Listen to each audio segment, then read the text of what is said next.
welcome. I'm Jon Caldara, president of the Independence Institute and your devil's advocate, a longtime friend of mine. I don't know what that says about either one of us. Grover Norquist from Americans for Tax Reform. Good to see you. John, good to see you. Glad you're in town. You go Absolutely. do a lot of work in the States.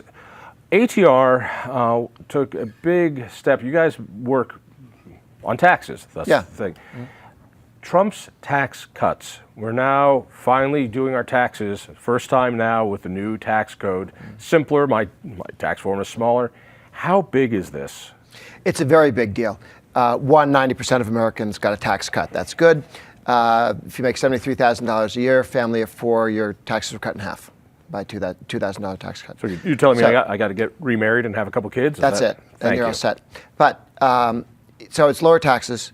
But it also cuts the corporate rate, the business tax, from 35%, which is the highest in the world, 10% higher than China. China only steals 25% of what you earn as a company. We stole 35. Germany, 25. So we were way out of line with the rest of the world. Nobody had a higher Even tax. Democrats at least gave lip service to the business tax cuts. Yes. I mean, they were all saying, yeah, we need to do something about business taxes. For 8 years under Obama, they said we should really do something about it. And the moment we did something about it, they fought it viciously. But they did say that they were interested in doing something about it, but never did.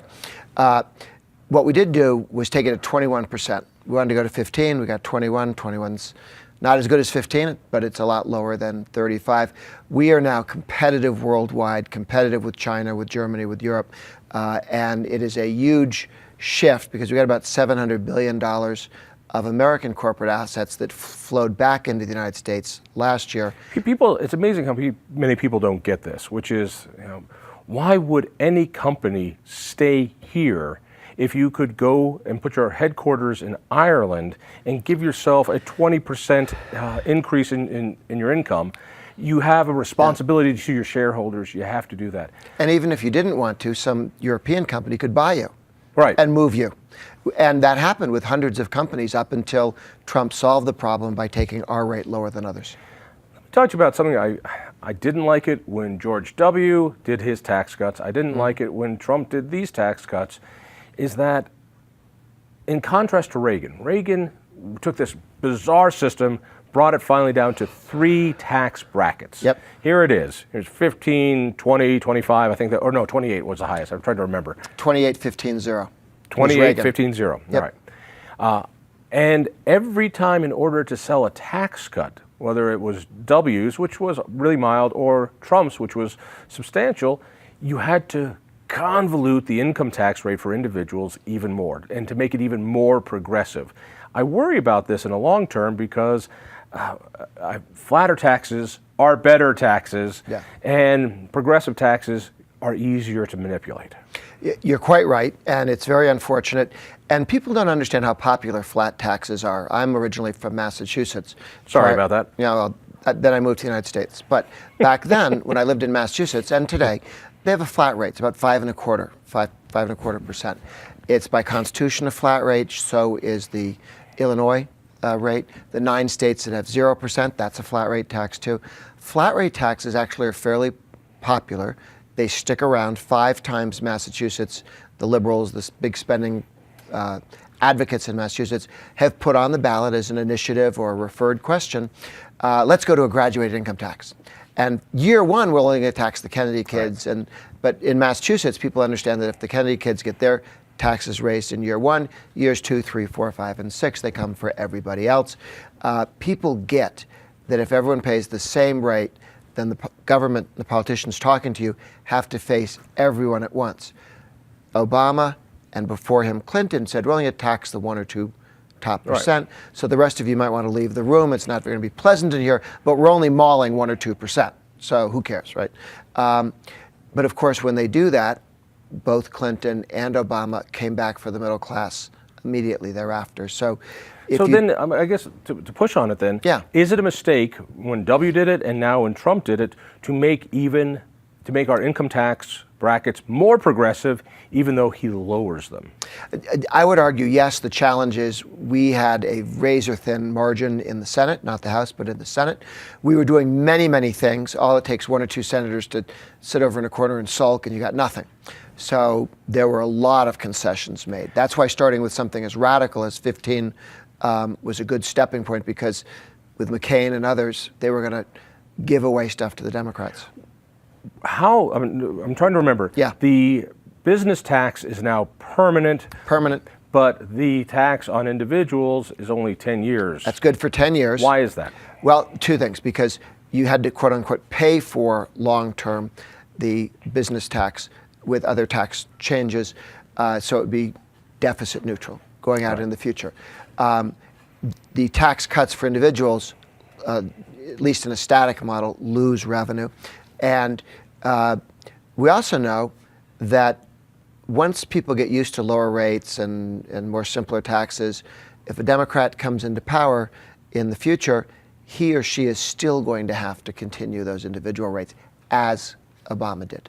So you said something about, well, when you look at those and you said, and do static modeling, I think was the term you used, which shows you are a complete nerd, because there's only 3 other people who, casual conversations, say, no, you need to use dynamic modeling. But let me see if I can simplify it. Sure.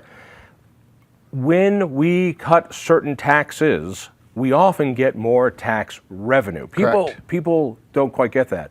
So if you're looking at a tax rate and say, we're going to cut it, people go, oh my God, we're going to not get tax revenue, and we're going to, the government will go broke, to God's ears. But often when Reagan tax cut happened, when JFK's tax cut happened, when W's tax cut happened, we got more money in because it spurs economic growth. People move their assets around. People make more money. It's like having a sale. Companies have sales to move more merchandise. Cutting taxes is a tax on overhead. Have we had that with the Trump tax cuts yet? Yeah, the Trump tax cuts do take rates down. They certainly do for the corporations. But have we had the impact of more revenue coming in? We have not lost, well, more revenue than the static model would give you, but we're also doing 3 other things at the same time. We're having a trade war with Mexico and Canada, Europe and China, which has made people wary about investing in the future. So while we had 3% growth year over year, or fourth quarter over fourth quarter last year, which is extremely strong, the Obama people had collapsing growth. They thought it was going to be about 2% or a little more than 1. It was at 3. We did a lot better than Obama had predicted for his economy to be doing. So that's good. But we can do a lot better when we have certainty, when we get the trade agreement with Mexico and Canada, when we come to an agreement with Europe and with China. I think then people can plan ahead and we'll see significantly stronger growth. All right, so let me put it. We haven't seen the bounce in revenue to the government, but really that has more to do with China, with trade wars, and please fix that. Yeah, well, if over the next 10 years we grow at 2.2% instead of 1.8%, okay, then it would completely pay for itself. And a point of fact, we took the growth up about a point, not 0.4%, but a point. So we are on track. You really put that on the tax cuts. Oh yeah, well, and deregulation, because as you saw, as soon as the day Trump was elected, not in office, the day he was elected, you saw the stock market shoot up. Why? Because there were a whole list of very damaging regulations that Obama had put in that were going to take effect within weeks, months, year and a half, that if Hillary had gotten elected, those things all would have happened. But as soon as Trump got elected, the Federal Communication Commission, the Federal Trade Commission, they were going to, Labor Relations Board, they were going to undo, and have been undoing, all of those devastating regulations. So it's like taking your foot off somebody's chest. You spend your time in D.C. dealing with this stuff. Just out of curiosity, this is and doing stand-up comedy. And so, actually, you do. That's true. I'm kidding. Yes. How devastating is the Mueller report? I mean, just to the left. To the left. I mean, for two and a half years, 2 years. This was going to be it. We were going to get him. We're going to get him. This is going to be the playbook. We've got Adam Schiff who said, "I know what's in there, and it's treasonous. And nothing's there." Do you remember Ambrose Bierce's short story, An Occurrence at Owl Creek Bridge, about a man who's being hanged, and as he falls down, the rope breaks and he escapes, and then at the end of the short story, he's dead because it was all his imagination on the drop. Okay, he was just hanged and he died within 30 seconds of the drop.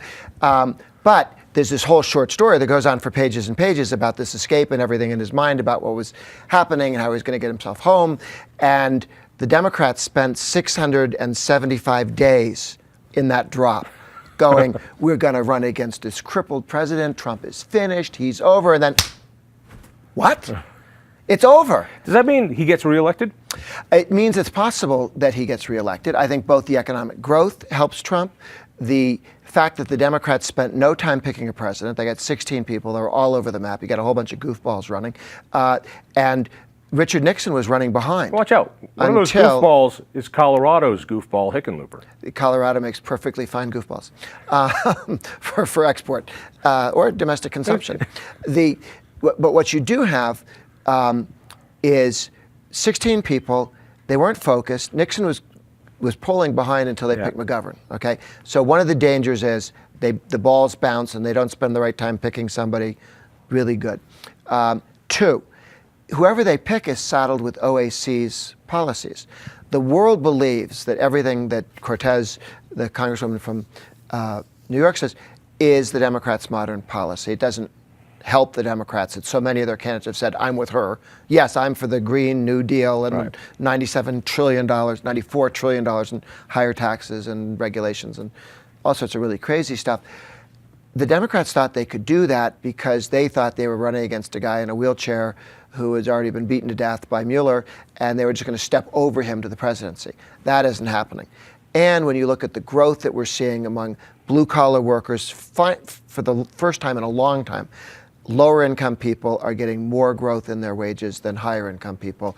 That's a huge, huge shift. Exactly what we said would happen with more capital coming to the United States because of the tax cuts. Let's bring it here to Colorado. Colorado has our taxpayer Bill of Rights. Yes, very important project. It's 25 years old. It has been bludgeoned by the courts. It has been perverted so that all you need to do is call something a fee, and you don't need to ask consent of the taxpayer. You can go into debt as long as you disguise it as a certificate of participation. You can keep excess revenue if you ask the people, and you keep it for 4 years. The Supreme Court ruled that since that sounds like forever, we'll just make it forever. So 80% of our cities are now permanently debruced. We're not getting refunds. How important is the Taxpayer Bill of Rights from an outsider's point of view to not only Colorado, but in this national competition among states? The Taxpayer Bill of Rights is one of a series of efforts, largely coming from 25 plus years ago. Proposition 13 in California, which required a 2/3 vote to raise taxes and put a ceiling on property taxes. California. The structures behind that, the Howard Jarvis taxpayer group and so on, those continue. Massachusetts, again, a hopeless blue state, has a Proposition 2.5, a cap on how much money the government can take in property taxes. There are other states that have no income tax and constitutional bans on an income tax. These are lines in the sand. These are barriers, Hadrian's Wall to keep the barbarians out. Tabor does that too. It's been weakened. There's some holes in it. They've been tunneling underneath it. But Colorado knows what it has. And the reason it's standing and doing better than other states and has done okay is that there's some modicum of restraint that flows from Tabor. So buttressing that, getting an amendment that says fees or taxes for crying out loud, and watch yourself, Supreme Court. Come on, you're supposed to be an umpire, not a cheerleader for taxes. It's very fixable, and it is the thing around which Massachusetts. We have overwhelming majorities in the House and the Senate for the Democrats, usually a Democrat governor, but Prop 2.5 has kept Ds and moderate Republicans from raising taxes and spending the way they would. California has been protected for many years from going as crazy as it may in the next several years, but it was a long time there was a protection there. So spending limitations, tax limitations, critically important and allow a state to come back. If you believe the media-driven narrative on this, Tabor is always strangling government, when in fact government is growing out of all leaps and bounds. We're already hitting our Tabor refunds that have been jacked up from years and years and years. I don't think people get government can grow as much as you like under the Taxpayer Bill of Rights. You just ask for consent. There's something about consent that government folks just hate. They just don't like the idea of consent. They know perfectly well that a lot of their spending ideas benefit them and their friends and not the general populace. They think if you ask the general populace, the general taxpayers and general voters in general, they'll say no to a lot of their really cool ideas of how to spend your money. Plus, look, if you're the king, you don't like to ask other people what to do. If you're the unionized, bureaucratized government employee monopoly structure in any city, town, or in Washington, D.C., you don't like to ask the peasants for permission. Colorado also has a constitutional protection that protects our flat tax rate. Yes, like Massachusetts. Right, and that protection is called the Taxpayer Bill of Rights. In the Taxpayer Bill of Rights, which is in the Constitution, it says there will be a flat tax rate. Yep. Flat tax rate started back in 1985, worked with that the Independence Institute did before I got involved, brought it to a flat tax rate of about 5%. Bill Owens, when he was in office, was able to bring that down to 4.65. Now it's down to 4.63. Good. And our current governor says it can go down even further if we get rid of some special interest tax breaks. I'm willing to work with him on that. I think that'd be superb. Why is a flat rate important? You say Massachusetts has fought off flat tax. We've fought off progressive tax increases, including a huge one last year. People keep saying no, but they just keep coming back. It's the undead. Why do they want a progressive income tax so badly? Because you can raise taxes. If you say I'm going to raise taxes on one group but not you, you only have to fight 1 or 2% or 5% of the population. Then after you've mauled them, you come back and get somebody else and say, stay out of this. This isn't your fight. They like it is the traditional divide and conquer. Yes. Yeah. It's a long-term game. Yeah. They think if they can divide people into different groups and mug them one at a time, they'll get more money, and they're quite true. Watching the demographic changes fascinates me. So we're seeing more people who have used to live in Colorado escape. They're going to Wyoming, they're going to Texas, they're going to Florida. No income. We're seeing an influx of Californians who come here and go, this is comparably tax paradise. What do you see around the nation when it comes to flows of businesses and individuals? Jobs, businesses, capital, people are moving to states with either very low income taxes or no income taxes. And the safest ones are the no income taxes, because if you have an income tax, it can always grow. Okay? But if you pull the crabgrass out completely and put salt over it, it's not coming back. Texas is never going to have a personal income tax. Florida's never going to have a personal income tax. How do they make ends meet? You got to tax somebody somewhere. They don't waste a lot of money. They do better at not wasting money. They have sales taxes and they have property taxes. But their overall tax burden is lower in Texas than in California or Colorado or New York.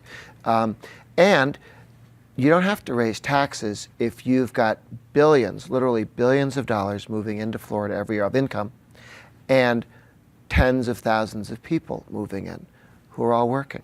So they import taxpayers, and that raises the money that the state has. I'm hearing something pretty important, that if you're going to go to Texas, mind you, if you go to Texas, it's got a problem. It's full of Texans. And in order to do that, you're going to go because there's an advantage for you. So if you're a productive person and you're making money, you're making income, you'll put up with the Texans in order to have your money.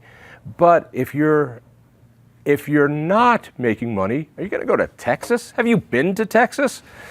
So when it comes to California, coming here, who are we attracting if we tax more and more? We're attracting the people who live more and more off of taxes. I think we're seeing that on the streets of Denver.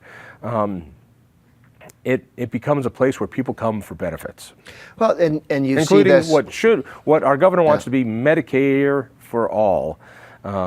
Move to Colorado, free Medicare, and somebody else will pay the taxes. Yeah. Well, in Texas, about half of the Hispanics vote Republican because they come there to work and get jobs. You want to go on welfare, you go to California. And more Mexican Americans would become Democrats in California because there's free goodies. There's not free goodies in Texas. There's a lot of work in Texas. There's a lot of opportunity in Texas. And it makes people work harder, and it tends to make them Republicans. Let's go to theoretical stuff for a second. There are really three ways to tax people. You tax their income, You tax what they already own, or you tax what they consume. So we have income taxes, we have you live in your house, we're going to give you a property tax, and we're going to give you a sales tax. Colorado, we do a mixture of those three, which is I guess a safe way to do it. One goes down, you do more. From a moral point of view, I've got problems with 2 out of 3 of those. In that, when I buy something, you know, I buy this iPhone. It's mine. I've already paid for it. Why should I have to pay a fee to keep what is mine? That's a wealth tax. That's what property taxes are. You already bought your house, but in order to keep the government from taking it away, you've got to pay them ransom every year. So it keeps people from wanting to own things. Income, you need income to eat. You cannot live unless you make money. And so when you're taking money out of somebody's income, you're taking food off their table. I find the consumption tax to be the one tax that I can go, all right, I get that. Those are largely choices we make. I'm going to buy that car or this car. I'm going to buy that house or this house. I'm going to buy those clothes, not those clothes. And therefore, I think that's where more of our taxes should go. I'm just curious from an ideological point of view, what is moral or ethical to tax compared to the opposite? Taxation is taking money from people who earned it and giving it to people who didn't necessarily earn it. So I'm not sure that fairness or morality is a piece of that pie. What we're looking for is the least destructive way to get the money to pay for a national or a state government. But whatever you tax, to be national. Taxes change motivation. What you tax, you're going to get less of. Correct. And I don't want to have less earning. I don't want to have less property. I wouldn't mind having less consumption. Even the liberals say we shouldn't consume as much. So it's all behavior modification. Okay. So which one is least awful? What America's for Tax Reform supports is taxing consumed income at one time at one rate. You can do that by having an income tax and excluding savings. So if you save money in a 401k, they don't tax it. They only tax the part of your income that you consume. Or you could have a sales tax, and that taxes consumption. What's important is that you tax income one time. They watch you earn it, take some, go away. Watch you buy something, take some, go away. But not tax you when you earn it, tax you when you save it, tax it when you invest it, tax it when you get a dividend, tax you when you spend it, and then take half if you're stupid enough to die. Yeah, right. It's coming back at bite again at the apple. That's what we're trying to avoid. We want to tax income, consumed income, one time, one rate. That's the least destructive in terms of jobs and opportunities and growth for the entire economy. So that's why it's my favorite way. It's not more moral than something else. It's just less destructive. Is there a country, is there a state, is there some place where you go, that's where we should be more like that? Hong Kong, I haven't been there for a while. They had a 15% flat rate. That was a pretty good setup. Hungary, I believe, has a 9% flat rate. So there's a number of states that have lower flat rates than we do at the national level. And have a flat rate income tax. Quite a number of countries, a lot of Eastern European countries, former communist countries, went to single rate taxes because if you're starting from a mess and you're starting from scratch, that's a good way to do it. The other side of that is spending, and I get the idea. It works on a state level where you say, if we can get them not to tax, if we limit the taxing, over time that means they've got to make budget decisions. The one thing that every politician hates is making a decision, particularly about the budget, because you've got to anger some constituency group and say, we prioritize spending money on cancer research more than midnight basketball, whatever it is, and somebody's going to be hacked off. That works on the state level. On the federal level, there's a problem. They can just print more money, and they do. And Republicans are just as bad, if not worse, when it comes to debt spending than Democrats, depending on who's in power. How do you solve that problem? At the end of the day, the deadweight cost of government is how much they spend. How you finance it, how much you take by force and how much you borrow is less interesting than how much is gone and spent by the government. If you say we're not raising taxes, then, and there's constantly new ideas coming in, you want to finance a new idea, you at some point, you may decide there's a certain deficit we can run, and there's always been some sense about what was acceptable as a deficit number. It's higher than, what they think is acceptable is higher than you or I might like. But there is a cap in their minds about how much they're going to spend. And if you don't raise taxes, if you raise taxes, they'll simply borrow more too. So no reform gets done. The only way you get any reform of government is when there's a commitment not to raise taxes, period, and that forces them to think about spending restraint. All right, so what I'm hearing is the only way to get deficit spending down is to keep taxes down, because even politicians hit an uncomfortable point. Yes. And I don't know if you're right, and that these politicians make promises we can never pay for, including Social Security, Obamacare, Medicaid, Medicare, unfunded mandates that make the deficit look like a bargain. well, and those are very significant challenges, and we have to reform those. That's right. But if you can just keep, the Democrat position is we'll just keep raising taxes to fix it. They have no intention of reforming anything. The Republicans, with the position of we're not going to be raising taxes at the national level, are talking about and planning how to reform all of the entitlements, and bills are written. But without that, nobody makes any effort. Less than a minute here. Yeah. You said they're not going to raise taxes on a federal level. You were one of the reasons that George Herbert Walker Bush didn't get reelected. He made a promise and he broke a pledge because he didn't keep that promise. What is that promise? What is one of your signature things you do, Sure. this pledge? We ask all candidates for office, federal, state, local, governor, state legislature, to sign a pledge to the people, the American people, not to me, but to the American people, to their state, that they will oppose and vote against any and all efforts to raise taxes, period. Bush signed that pledge. He was losing in the primaries until he signed it and Dole didn't. So he won the primary because he took the pledge. He was losing until he said, read my lips. Then he won. But then he broke his pledge and lost. Lesson to Republicans, take the pledge, keep it. And same thing when it comes to the Taxpayer Bill of Rights. Yes. Grover, always good to see you. Read me in the Denver Post. We'll see you next week.